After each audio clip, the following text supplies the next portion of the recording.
Hello दोस्तों, आपका स्वागत है एजुकेशन विद एमके गौतम पे। और आई होप आप लोग अच्छे होंगे और स्वस्थ होंगे। आज की इस सीरीज में हम कुछ देखेंगे जो हमने इससे पहले जो वीडियो किया था मौर्य वंश के बारे में। मौर्य वंश के जो विस्तार है और मौर्य वंश के जो शासक महत्वपूर्ण हुए उनके बारे में हमने इससे पहले वाले वीडियो में पढ़ा था। जब हमने वंश के बारे में पढ़ लिया तो उसके प्रशासन के तौर पर हमने पढ़ने की कोशिश आज करेंगे। ठीक है, तो प्रशासन का मतलब क्या है? प्रशासन का मतलब होता है कि किसी भी देश या किसी भी राज्य को चलाने के लिए प्रशासन की अति आवश्यकता होती है। अगर किसी भी राज्य का विस्तार हो तो उसमें सामाजिक, आर्थिक, राजनीतिक और धार्मिक होती है। लेकिन हमने धार्मिक के बारे में हमने बताया था इससे पहले वाले वीडियो में कि धार्मिक जो हुए चंद्रगुप्त मौर्य के शासनकाल में, जो चंद्रगुप्त मौर्य जैन धर्म से संबंधित थे, लेकिन जैन धर्म से संबंधित होते हुए भी वो उन्होंने सब धर्म को एक समान माना। और जैसे कि आगे हमने देखा कि बिंदुसार जो है आजीविक संप्रदाय से अनुयायी थे, और जैसे कि मौर्य जो था वो बाद में जाके बौद्ध धर्म से अनुयायी बन गए।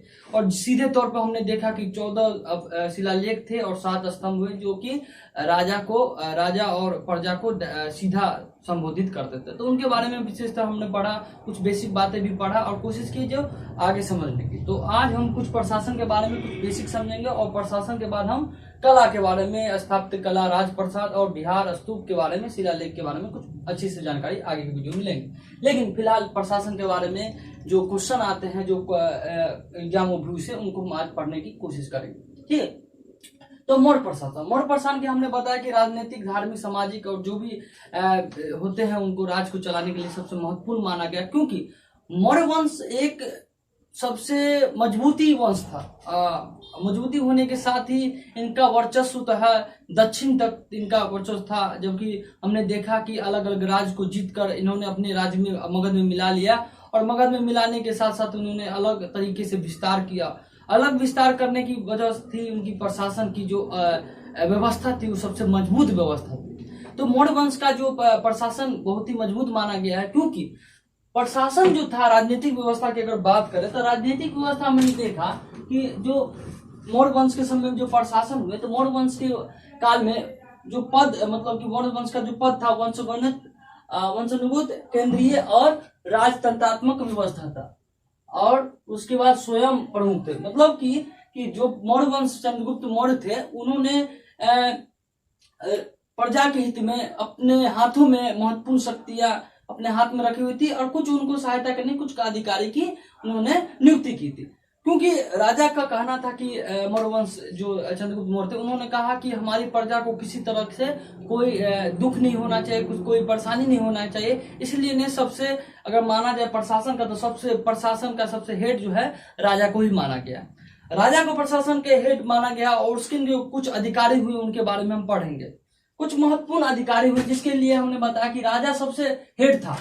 न्यायिक और सैनिक के जो हेड थे वो राजा ही थे, और उनके सहायता के लिए जो है कुछ अधिकारी नियुक्त किए गए थे। राजा की सहायता के लिए कुछ अधिकारी होते थे जो कि प्रशासन, सैनिक और न्यायिक, जो प्रशासन और सैनिक न्यायिक के जो हेड थे, अगर मतलब पूरी तरह से प्रमुख माना जाए तो वो थे चंद्रगुप्त मौर्य, जो वहां के शासक हुए, चाहे मौर्य वंश हो, चाहे चंद्रगुप्त मौर्य हो या बिंदुसार हो या अशोक की बात करें, तो उन्होंने बेसिक तौर पर जो है अपने प्रशासन अपने हाथ में लिए थे। क्योंकि अगर अभी के समय में हम देख रहे हैं कि प्रधानमंत्री या राष्ट्रपति सैनिक कमांडर का सर्वोच्च जो है होता है। उनके बाद हमने देखा कि जो भी उनके जो अधिकारी होते हैं, जो उन्हें राष्ट्रपति प्रधानमंत्री को नियुक्त करते हैं अपने अधीनस्थ या किसी के द्वारा, तो वो एक अपने शक्तियों को विस्तार करने के लिए अधिकारी का होना बहुत ही महत्वपूर्ण है।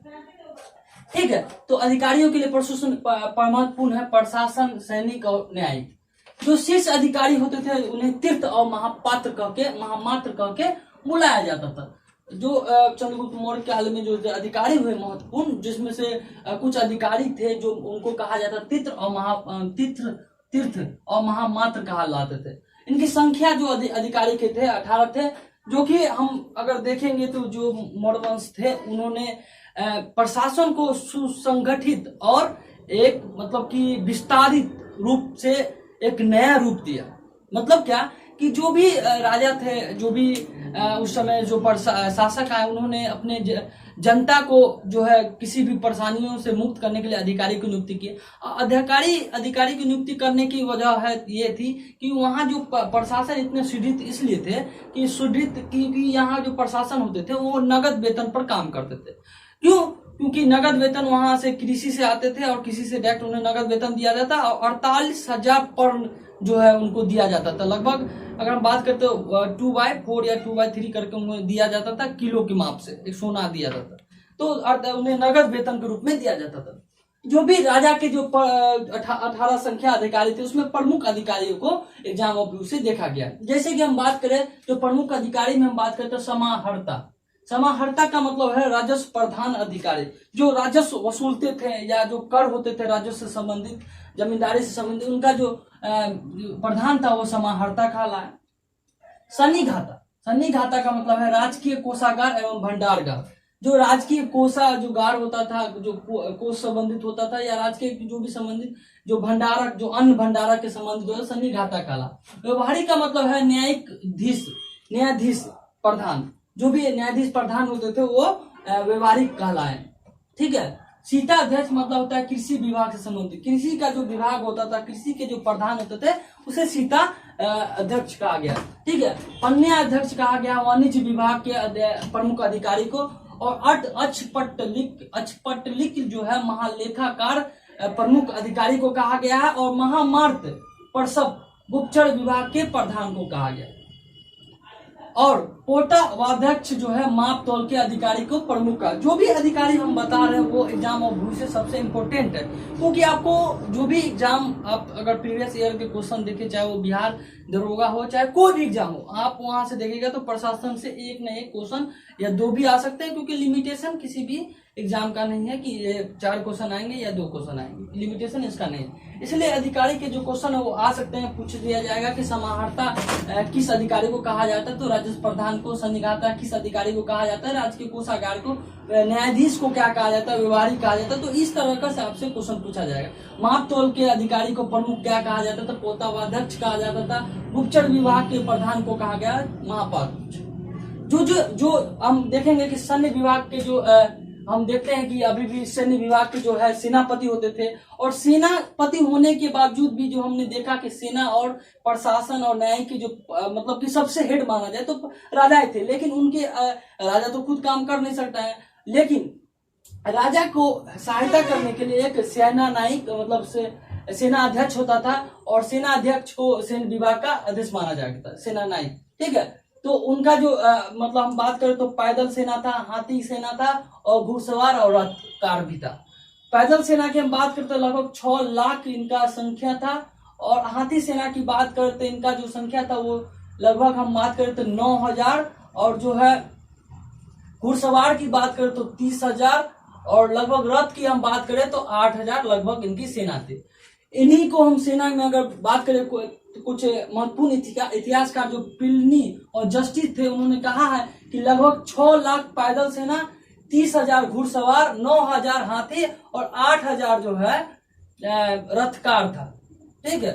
तो इस तरीके से उन्होंने बताया है अपने जो प्लिनी और जस्टिस जो इतिहासकार उन्होंने बताया है अपने पुस्तकों में कि 6 लाख जो है सेना थी मौर्य वंश के, चंद्रगुप्त मौर्य के। और 30,000 घुड़सवार और 9,000 हाथी सेना थी।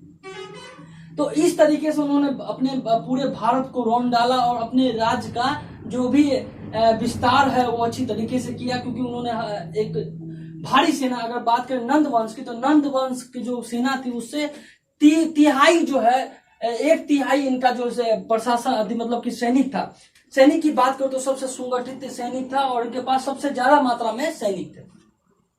अगर हम बात करें कुछ बेसिक बातें के तो सेना नायक हमने बताया कि पैदल लगभग 6 लाख और हाथी 9,000 और घुड़सवार 30,000 सेना थी और रथकार जो है 8,000 थी। उसके बाद अगर बात करें तो गुप्तचर की बात करें तो गुप्तचर का मतलब होता है कि गुप्त संस्था कुछ थे। जैसे गुप्तचर के जो हेड थे जो महामार्त पर्ष कहा जाता है। और अर्थशास्त्र में इनको जो हेड को वो गूढ़ पुरुष कहा जाता है, गूढ़ पुरुष कहा जाता है अर्थशास्त्र में। उस बात को आप ध्यान रखें। कुछ बातें ऐसी है जो मैं बता भी रहा हूँ, उसको भी आप नोट डाउन कर लीजिएगा। ठीक है। तो गुप्तचर के जो हेड होते थे उसे अर्थशास्त्र में गूढ़ पुरुष भी कहा जाता है। और संस्था और संचार 2 संस्था मतलब कि 2 एक तरह से संस्था माना गया है। जैसे कि एक संस्था और संचार दो तरह के थे, और या संचार भी कहा सकता है, जी संचार या संचार हो सकता है। तो संस्था क्या थी? संस्था वो थी जो एक जगह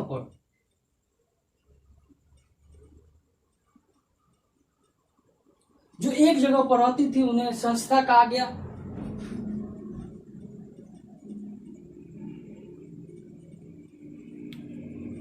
जो घूम घूम कर गुप्तचर का जो काम करते थे उन्हें संचार कहा गया, ठीक है। तो इस बात को आप ध्यान रखिएगा, जो संस्था था वो एक जगह पर रहता था और जो संचार था वो घूम घूम कर इनका काम करता था। अगर क्वेश्चन आ सकता है कि गुप्तचर की संस्था जो मौर्य काल में कौन कौन सी थी, तो संस्था और संचार दोनों थी। संस्था का मतलब एक जगह पर रहकर काम करना और संचार का मतलब होता है घूम घूम कर काम करना।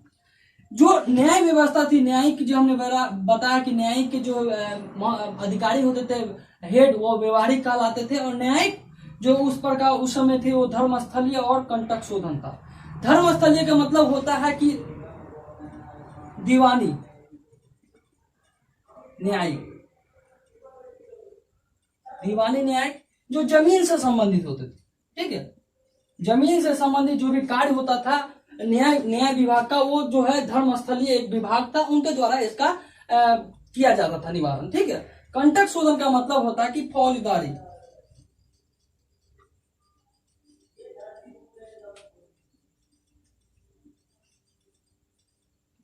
इसका मतलब होता है कि चोरी, मतलब कि जो भी गलत काम होते थे उन्होंने, कंटक शोधन एक संस्था थी, उनके द्वारा इनका न्याय व्यवस्था जो संगठित किया गया था, न्याय व्यवस्था थी कंटक शोधन। ये भी क्वेश्चन आ सकता है कि कंटक शोधन जो है किन व्यवस्थाओं से थी, तो फौजदारी, और धर्मस्थलीय किन व्यवस्था से, तो दीवानी न्याय की थी, और यह थी फौजदारी।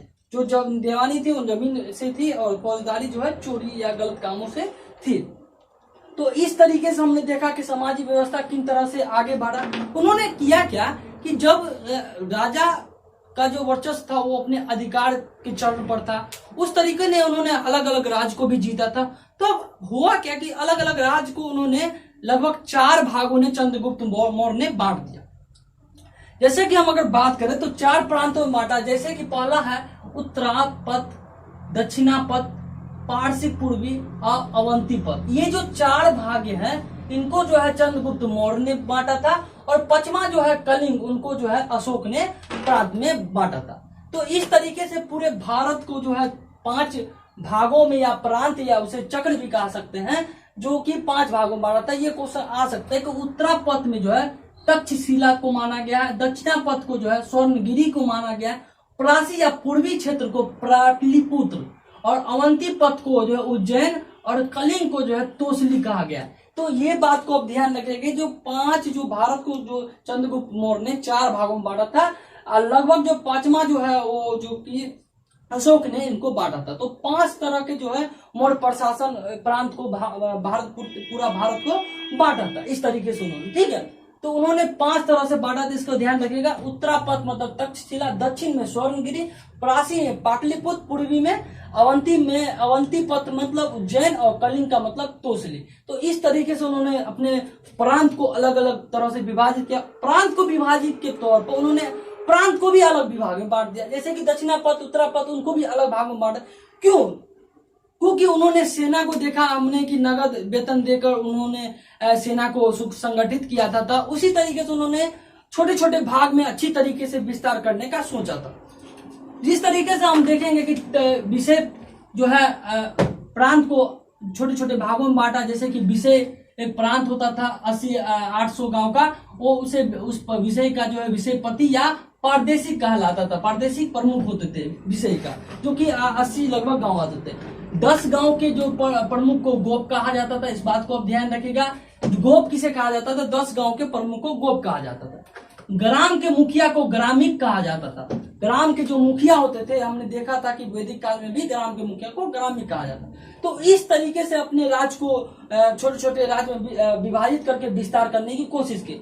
मेगास्थनीज के अनुसार नगर प्रशासन जो है 6 समितियां में बांटी हुई थी।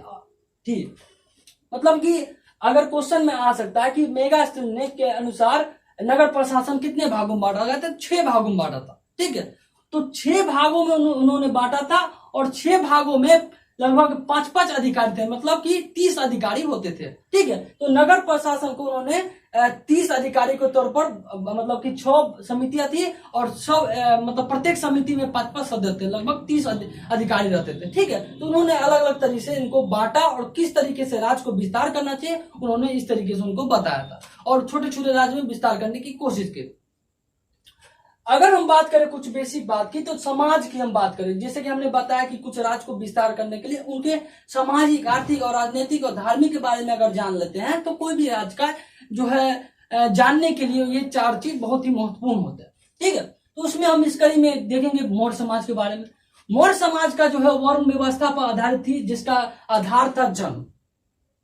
जन्म की बात करें तो हमने देखा था कि पुरोहित, क्षत्रिय, वैश्य, शूद्र, इन चारों भागों में विभाजित किया हुआ था। ठीक है, अर्थव्यवस्था के अनुसार जो ब्राह्मण को अधिक सम्मान, मतलब अर्थव्यवस्था जो कौटिल्य के जो पुस्तक है जिसमें 15 भागों में उन्होंने बांटा इस चीज को, जो है अगर पूछ दिया जाए कि कौटिल्य ने कितने भागों में अपने अर्थव्यवस्था को बांटा है तो 15 भागों में बांटा है। ठीक है, तो 15 भागों में उन्होंने बांटा है और जो है मेगास्थित ने 7 भागों में नगर प्रशासन को बांटा है। ठीक है, तो उन्होंने अर्थव्यवस्था में अनुसार कहा गया कि ब्राह्मण ने को अधिक सम्मान मिला और आर्य को अर्थव्यवस्था, अर्थशास्त्र में जो है अर्थव्यवस्था के अनुसार या अर्थशास्त्र के अनुसार या अर्थव्यवस्था के अनुसार नहीं माना जाएगा, अर्थशास्त्र।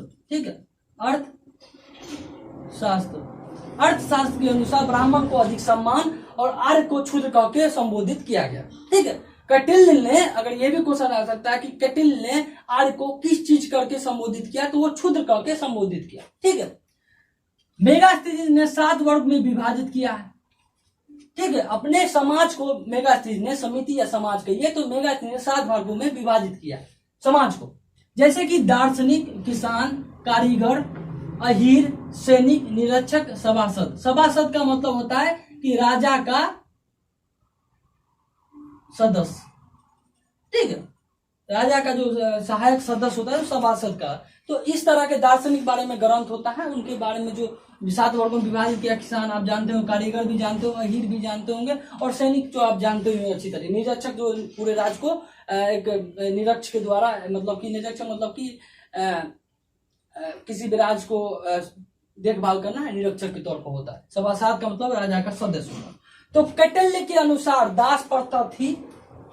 ये भी क्वेश्चन में आ सकते थे कि किसने कहा कि दास प्रथा थी, तो कौटिल्य ने कहा कि दास प्रथा थी, लेकिन मेगास्थितिज कहा कि दास प्रथा थी ही नहीं। तो इस तरीके से अलग अलग संबोधित किया है। मेगास्थितिज को हमने बताया था कि मेगास्थितिज की जो इंडिका पुस्तक उसमें इनका वर्णन किया गया। वेश्यावृत्ति, स्वतंत्र रूप से वेश्यावृत्ति अपनाने वाली को जो है रूप जीवा कहा गया और जो वेश्यावृत्ति औरत थी उनको कहा गया गणिका। एक स्वतंत्र रूप से, एक जो मतलब कि वेश्या होती थी घर में, मतलब कि अगर बात करें तो थोड़ा स्वतंत्र रूप से ना होकर वो सीमित रूप में थी, उसे हम रूपिका, गणिका कहेंगे। ठीक है, गणिका कहेंगे। ठीक है, इस बात को आप ध्यान में रखिएगा। तो स्वतंत्र रूप से अगर पूछ दिया जाएगा कि वेश्या को क्या कहा जाता है, तो रूप जीवा कहा जाता है। जो भी गणिका मतलब कि जो एक सीमित रूप में होता है उसे गणिका कहा जाता है। तो इस तरीके से उन्होंने राज मतलब कि विस्तार किया। तो अर्थव्यवस्था की आप बात कर रहे हैं, अर्थव्यवस्था में जो प्रमुख आधार था वो कृषि था। जो सबसे प्रमुख था मौर्य प्रसाद में वो कृषि था। और कृषि के बाद दूसरा अगर बात करें तो आंतरिक और बाह्य व्यापार भी थे, और दूसरा अगर उसमें भी अगर मान ले तो पशुपालन था, और तीसरे में अगर मान ले तो व्यापार प्रधान था। ये तीनों चीज थी, लेकिन सबसे जो आय आते थे प्रशासन को या अगर राजा को तो वो कृषि के आधार पर आता है। इसीलिए कृषि की अगर बात करें तो कृषि के ने गिरनार, कृषि के मतलब कि उत्थान के लिए अगर बात करें तो गिरनार पर्वत पर पुष्पगुप्त के द्वारा चंद्रगुप्त मौर्य ने सुदर्शन झील गिरनार पर्वत पर, वहां पर झील का निर्माण किया, जिससे किसान को सिंचाई के लिए अच्छी व्यवस्था मिल सके। इस बात को भी नोट कर लीजिए। जो भूमि भाग थी, भूमि भाग की बात करते 1/4 से लेकर 1/6 तक लिया जाता था। ठीक है, 1/4 से 1/6 तक लिया जाता था। और उपज की अगर बात करें तो 1/3 और 1/5 लिया जाता था। ठीक है, तो उस तरीके से उन्होंने आय कर को बढ़ाया और जो भी कर थे उनको देना अनिवार्य माना गया। ठीक है, और जो भी व्यापार था आंतरिक और बाह्य व्यापार दोनों तरह के थे। आंतरिक मतलब कि अपने राज्य के अंदर और राज्य के बाहर भी इनका विस्तार चल रहा था। ठीक है, तो इन बात को हमने देखा। अगर हम कुछ बात करें तो कुछ ऐसे पॉइंट उभर के आते हैं जो एग्जाम और रूल से इंपॉर्टेंट है। भाग, भाग का मतलब होता है किसी कर को जो है किसी कर को राज्य के ऊपर राज्य लेती है किसी कर को, उसे भाग कहा गया। श्रेणी मतलब होता है कि उद्योगों की संस्था को श्रेणी कहा गया। तो वस्त्र उद्योग थे वो बहुत मात्रा में थे और सबसे महत्वपूर्ण जो उद्योग थे वो वस्त्र ही उद्योग थे। ठीक है, तो ब्याज को जो ब्याज उस समय जो लिया था कर के रूप में ब्याज लिया जाता था, या ब्याज जो उस समय लिया जाता था उसे रूपिका या परीक्षण कहा जाता था। मतलब कि ब्याज को रूपिका और परीक्षण कहा गया। और जो भी भाग होते थे किसी कर को जो राज्य के द्वारा लिया जाता था उसे भाग कहते थे। और श्रेणी का मतलब होता है कि उद्योग की संस्था को श्रेणी कहा जाता था। भारत का जो व्यापार है वो रोम, सीरिया, पारस, मिस्र आदि जगहों पर इनका व्यापार होता था। और यह इसलिए व्यापार होता क्योंकि हमने देखा कि कुछ मौर्य सिंधु घाटी सभ्यता या की अगर बात करें तो वैदिक सभ्यता में मुद्रा का प्रचलन नहीं था, इस कारण से वहां व्यापार संगठित हुआ लेकिन कम मात्रा में। लेकिन यहाँ पे जो है व्यापार मुद्रा के द्वारा हुआ। और प्रमुख जो उद्योग थे, प्रमुख उद्योग की बात करें तो वस्त्र का उद्योग था। ठीक है, और जो कि प्रमुख उद्योग अगर बात करें तो वो जगह था मथुरा। ठीक है, तो व्यापार में मुद्रा का प्रयोग होता था। ठीक है, टैक्स चोरी करने वाले को जो है मृत्यु दंड दिया जाता है। लेकिन हुआ क्या कि उस समय जो टैक्स होते थे सरकार के द्वारा लिया जाता था, उस टैक्स को छुपाने के लिए मृत्यु दंड दिया जाता है। अगर आप किसी भी टैक्स को छुपाते हैं तो आपको मृत्यु दंड दे दिया जाएगा। इस तरीके से उन्होंने मृत्यु दंड दिया। टैक्स जो है चोरी करने वाले को मृत्यु दंड दिया। प्रमुख जो बंदरगाह हुए थे, पूर्वी में अगर बात करें तो ताम्रलिपि थी। ठीक है, और पश्चिमी की बात करें तो भरूच थी, जो कि गुजरात जो प्रमुख हुआ। तो इस तरीके से प्रमुख जो है बंदरगाह भरूच जो गुजरात का क्षेत्र था।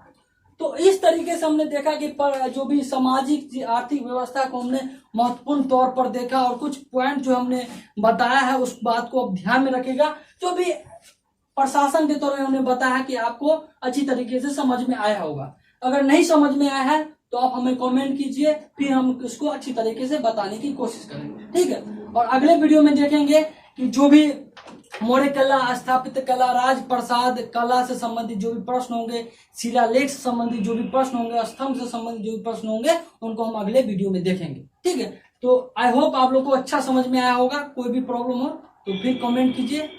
जय हिंद, जय भारत।